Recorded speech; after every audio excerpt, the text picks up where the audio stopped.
The nightmare unfolds.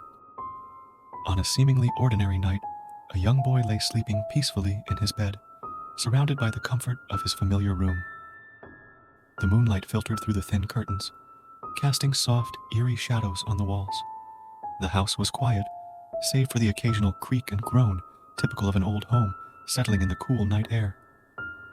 Suddenly, the boy's peaceful slumber was interrupted by a faint, unfamiliar sound. Footsteps.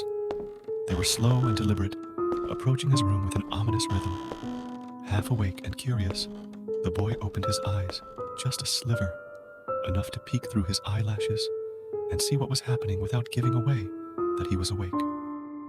To his horror, he watched as his bedroom door swung open quietly, revealing a shadowy figure in the doorway. The intruder moved with a terrifying calmness, carrying what appeared to be two lifeless bodies. As the figure stepped into the room, the dim light from the hallway illuminated the gruesome scene. The bodies were those of his parents. Paralyzed with fear, the boy watched through barely opened eyes as the murderer silently propped his parents up on a chair in the corner of his room. The bodies were positioned to face the bed, their heads lolling lifelessly to the side. The killer then turned his attention to the wall, dipping his fingers into the pooling blood on the floor. With a macabre artistry, he began to write something on the wall in the blood of the boy's parents. Please like and subscribe.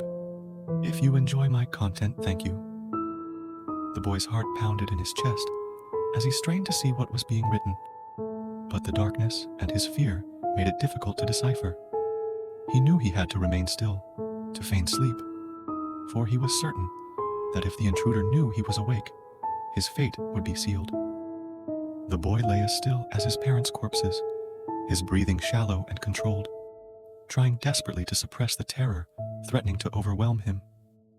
The murderer, his gruesome task complete, moved quietly across the room. The boy felt the bed shift slightly as the man slid underneath it, the cold presence of the killer now lurking just inches beneath him. The boy squeezed his eyes shut, every muscle in his body tensed with fear. He could hear the steady drip of blood hitting the floor and the quiet, ragged breaths of the murderer hiding beneath his bed. Time seemed to stretch endlessly as the boy lay there, trapped in a waking nightmare. His eyes slowly adjusted to the darkness, and he dared to open them just enough to try and read the bloody message on the wall. The letters were smeared and uneven, and he struggled to make sense of them. His mind raced, trying to piece together the horrific scene and the cryptic message. An hour passed, though it felt like an eternity. The boy's eyes, now better adjusted to the dim light, began to make out the words.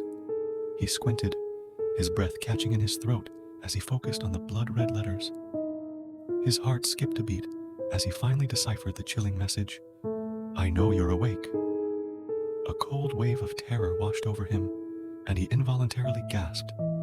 And at that moment, he heard the rugged, sharp blade piercing through the mattress. And before he could move, it was too late. In the morning, the sun's rays would reveal a scene of unimaginable horror. 3 lifeless bodies, a blood-soaked room, and the chilling message on the wall, a testament to the nightmare that had unfolded that very night. Please help me grow my channel, like and subscribe.